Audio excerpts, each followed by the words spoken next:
집중 분석 이슈타임 시간입니다. 와이즈 경제연구소 차영주 소장과 이야기 나눠보겠습니다. 안녕하십니까? 안녕하십니까?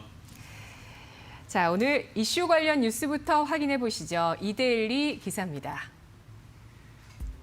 거세진 외국인 바이코리아 코스피 2,900선 간다입니다. 코스피가 2,500선 고지에 올라섰습니다. 역대 최고치까지는 64포인트가량 남았고 2.5%만 오르면 이제껏 가보지 못한 새로운 세계가 열리는 것인데요. 특히 돌아온 외국인 투자자들이 공격적으로 바이코리아에 나서면서 증시 분위기를 띄우고 있습니다. 전문가들은 2018년에 세운 최고 기록을 뛰어넘을 수 있을 것으로 전망하는데요. 증권사가 내년 전망치를 속속 내놓고 있는 가운데 SK증권은 코스피 지수가 2,900선까지 갈 수 있을 것으로 내다보고 있습니다.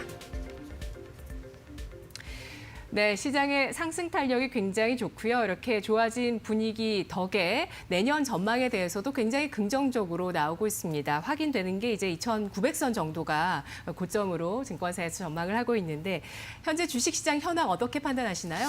예, 일단 2,900선 갔으면 좋겠습니다. 2,900선뿐만이 아니라 3,000, 4,000까지도 올라가는 정말 그러한 지수가 되기를 주식하는 입장에서 본다라면 마다할 이유가 전혀 없겠죠. 하지만 우리가 점검해봐야 될 사항도 만만치 않다. 냉정하게 또 우리가 좀 볼 것은 봐야 되겠죠.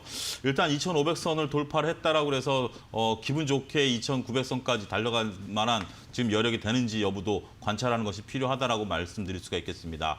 주식시장이라는 게 가장 좋은 게 다지면서 가는 게 가장 좋죠. 네. 일단은 여기서 2,900선까지 가게 되면 다시 조정을 받을 수밖에 없기 때문에 다지면서 가는 게 가장 좋습니다. 삼성전자도 6만 1,000원을 다져가는 과정을 거치고 난 이후에 그것을 돌파하는 모습을 보였기 때문에 2,500선의 일단 안착 여부, 이게 이제 올해 최대의 화두가 될 것이다라고 저는 좀 말씀드리고 싶습니다. 뒤에도 말씀드리겠습니다만 일단 2,500선 정도를 지지하면서 올해 끝나느냐. 이제 불과 한 45일 정도 남지 않았습니까? 이러한 상황에서 올해 우리가 너무 그렇게 큰 기대를 한다는 것은 조금 어폐가 있다 이렇게 좀 말씀드릴 수가 있겠죠. 하지만 지금 시장은 다 모든 것이 좋다 이렇게 말씀드릴 수가 있겠죠. 일단 유동성 풍부하죠. 여기에 기업들의 실적 만만치 않게 나오고 있습니다. 여기에 덧붙여서 그동안 신장을 짓눌렀던 코로나19 백신에 대한 기대감 이런 것까지 나타나게 된다면 올해는 조금 그동안에 봄, 가을에 많이 올랐기 때문에 겨울에 좀 다지고 내년 꽃피는 봄이 온다면 정말 지수도 새로운 지수대가 활짝 피기를 바람하지 않는다라고 말씀드릴 수가 있겠습니다. 네, 정말 잘 다지고 올라갔으면 좋겠다라는 생각이 들고 주식으로 혜택을 보실 수 있는 분들이 다 탑승하시고 올라가면 좋겠다는 그렇죠? 생각이 드는데 네.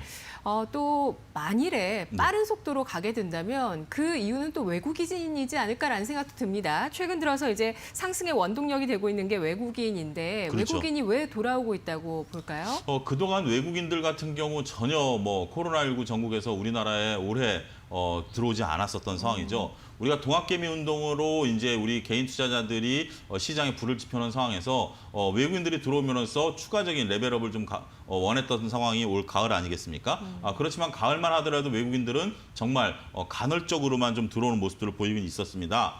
그때 당시만 하더라도 원화 강세가 이루어지진 않았던 건 아니죠. 하지만 지금처럼 원화 강세가 추세적으로 이루어지는 경우는 아니었었다라고 좀 말씀드릴 수가 있겠습니다. 지금 이제 트럼프 대통령이 이제 물러나고 바이든 당선인이 아직까지 공식적이진 않습니다만 이제 대통령이 되는 건 기정사실 아니겠습니까? 바이든 당선인 같은 경우는 약달러를 용인하는 좀 그러한 기조를 보일 것으로 보여지기 때문에 달러가 약세를 보이면 상대적으로 원화가 강세를 보일 가능성이 있다. 이렇게 좀 말씀드릴 수가 있겠습니다. 이게 물론 통화라는 것이 상대적인 가치가 있습니다만 원화가 강세를 보이는 데는 나름대로의 펀드멘탈도 있다. 이렇게 좀 말씀드릴 수가 있겠죠. 무슨 얘기인가 하니 글로벌 경제 성장률을 따지고 보면 우리나라가 거의 탑티어에 들어가 있다. 이렇게 좀 말씀드릴 수 있습니다. 내년도 IMF를 필두로 해서 경제 성장률을 3% 넘게 바라보는 기관들이 많기 때문에 그러한 부분들을 보면 원화 강세가 기조적으로 이루어질 가능성이 있고요. 이렇게 원화 강세가 이루어진다면 외국인들 같은 경우 기업의 실적이 늘어나니까 주가가 올라가고 원화 강세가 되니까 환차익까지 볼 수 있다. 이렇게 두 마리 토끼를 다 잡을 수 있다라는 관점에서 본다면 외국인들이 이제 우리나라에 들어올 만한 여건 그리고 또 그동안에 제가 이제 방송에서 말씀드렸을 때 꼭 그 환율로만 움직이는 것은 아니다. 우리가 이제 외국인들을 본다라면 네. 신흥국을 바라봐야 되는데 이제 신흥국이라고 한다면 대만 증시라든지 여타 다른 나라 증시들도 안정을 되찾아가고 있기 때문에 신흥국으로의 자금 유입도 앞으로 열려 있다. 이렇게 좀 설명을 드릴 수가 있겠습니다. 네, 단순한 환차익이 아니라 우리나라 펀더멘털을 보고 들어오는 외국인이었으면 좋겠습니다. 앞으로 환율과 또 외국인의 동향을 함께 살펴보면 그 해답을 좀 알 수가 예. 있겠죠. 여러 가지 가능성들 말씀을 해주셨는데요. 삼성전자가 무엇보다 지금 지수를 견인합니다. 6만 원대 중반 이제 훌쩍 넘어섰는데 이제 7만 원, 8만 원 갈 수 있을까 많이들 궁금해하시죠? 일단 삼성전자는 애칭이 있죠. 6만 전자, 7만 전자라는 애칭이 있습니다. 네. 이러한 지금 6만 전자는 이제 달성을 했죠. 6만 전자를 달성을 했는데 7만 전자 그리고 하이닉스도 그렇게 불러줘야 되겠죠. 10만 전자 이렇게 불러줘야 되겠죠. 10만 닉스? 예, 10만 익스 맞습니다. 10만 익스 예. 이렇게 불러줘야 할 텐데 일단은 뭐 충분히 가능하다라고 저는 보고 싶습니다. 네. 왜냐하면 삼성전자 같은 경우 그동안 6만 전자를 상당히 오랫동안 좀 기어왔었죠. 그러한 이유 중에 하나가 3분기 어닝 서프라이즈가 발표됐음에도 불구하고 4분기 이익이 조금 감익될 가능성이 있었다라는 것들이 시장에 있어서 조금 조심스러운 행보를 나타내게 하는 중요한 원인 중에 하나였다라고 좀 말씀드릴 수가 있겠습니다. 하지만 최근에 외국인들이 삼성전자를 집중적으로 매수하고 있죠. 거듭 말씀드립니다만 삼성전자는 두 가지 효과가 있습니다. 하나는 기업의 자체적인 이익뿐만이 아니라 두 번째로서는 우리나라 업종을 대표한다라는 기업을 우리나라를 지수를 대표한다라는 그러한 또 책임감을 갖고 있는 그러한 기업 아니겠습니까? 이러한 것들이 지금 삼성전자가 실적 호조세 여기에 힘입어서 앞서 언급드렸다시피 2,500선에 대한 안착 여부가 되기 위해서는 삼성전자가 7만 전자를 가져야만 지수가 안착을 할 수 있는 그러한 물리적인 계산 요법도 나온다 이렇게 말씀드릴 수가 있겠죠. 따라서 지금 뭐 삼성전자를 들어가서 큰 수익을 거두기는 어렵겠습니다만 삼성전자를 동학개미운동을 참여한 이후에 지금까지 갖고 계신 분들도 상당수 있다라고 들려요. 이런 분들이 서둘러서 삼성전자를 매각할 이유는 전혀 없다. 삼성전자는 어차피 여러분들이 뭐 큰 수익을 바라보려고 들어간 건 아니었을 수도 있습니다만 이미 큰 수익이 났고 이런 부분들이 앞으로도 중장기적으로 가게 된다라면 보다 더 많은 수익을 거둘 수 있는 그런 부분들이 된다. 이렇게 좀 말씀드릴 수가 있겠습니다. 네, 알겠습니다. 많이 모아서 배당을 꾸준하게 받으면서 그렇죠. 자산으로 꾸준하게 가져가면 또 제일 좋겠죠. 일단은 뭐 단기적인 목표 주가에 대해서도 이야기 네. 나눠봤고요.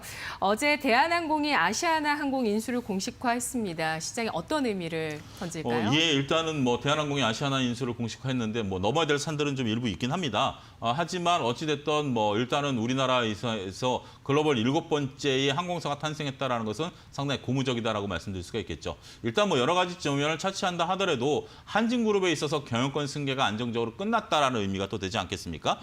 일단은 지금 현재 뭐 자녀분들이 좀 지금 현재 좀 다툼이 있는 것으로 알려지고 있는데 이번에 산업은행 지분을 일단은 아들이 가져감에 따라서 그러한 부분들을 경영권을 방어하는 역할을 했다. 이렇게 좀 말씀드릴 수가 있겠죠.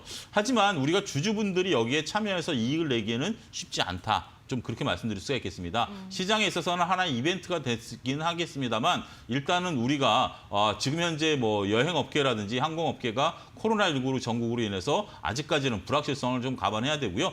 또 물론 대한항공 같은 경우 화물을 통해서 이익을 냈다 하더라도 아시아나를 인수한 이후에 구조조정을 겪어야 되고 이런 것들이 대한항공과 같은 역할을 하기에는 다소 시간이 걸리기 때문에 아직까지는 접근이 쉽지 않을 가능성도 있다. 이렇게 말씀드릴 수가 있겠습니다. 네, 날씨가 추워지면서 코로나 확진자가 점차 더 늘어나고 있기는 하지만 미국에서 백신 개발 소식이 나오면서 코로나를 완전히 극복할 수 있을 거라는 기대가 굉장히 크죠. 우리 증시에 미치는 영향은 어떨까요? 이 화이자에 이어서 모더나까지 이제 드디어 이제 백신에 대한 얘기들이 나오고 있습니다. 이게 이제 글로벌 각국이 올 초부터 이제 시작했던 것들이 빠른 성과를 보이고 있다라고 좀 말씀드릴 수가 있겠는데요. 하지만 우리가 가장 중요한 게 백신은 완벽하지 않다라는 겁니다. 백신을 맞았는데 내가 병에 걸릴 가능성도 일부 있다라는 거죠. 따라서 치료제가 나올 때까지는 백신을 안심하고 맞기까지는 다소 시간이 좀 걸릴 가능성이 있다. 그리고 이런 것들이 물리적으로 일단은 임상실험까지 거치는 데까지는 내년도 아무래도 여름을 좀 넘어야 되지 않겠는가. 모더나에서도 그렇게 밝히고 있죠. 따라서 그러한 부분들을 감안하셔야 된다라고 말씀드릴 수가 있기 때문에 지금 현재 우리나라도 확진자가 200명을 넘어서가고 있지 않습니까? 따라서 지금 현상을 바라보셔야지 너무 큰 미래에 대한 기대를 갖는 것도 조금 조심스럽다. 이렇게 말씀드릴 수가 있겠습니다. 네, 이 백신엘리가 나오면서 지난주에 또 우리 정부가 네. 셀트리온의 코로나19 항체 치료제를 연내 그렇습니다. 출시할 협상, 예. 개발을 완료하고 출시할 수 있다는 내용을 발표를 했는데 굉장히 경쟁적으로 코로나19를 극복하기 위한 국가적인 움직임들 계속됩니다. 자, 이제 11월 중순인데 연말 시장에 대해서 전략을 세워보겠습니다. 연말까지 정말 올해 마지막 남은 힘을 다 쏟아서 수익을 높이고 싶으신 분들 많으시잖아요. 예. 네. 근데 뭐 시장 같은 경우 뭐 앞서 언급드렸다시피 일단 좀 가파르게 올라온 점이 있기 때문에 네. 이걸 좀 다지는 과정이 저는 연말까지 되지 않을까. 따라서 지수는 밀릴 가능성은 제가 볼 땐 별로 없습니다. 지수는 네. 2,400선대에서 좀 움직일 가능성이 있습니다만 2,400이요? 2,400과 2,500선에서 사이? 예. 움직일 가능성이 있고요.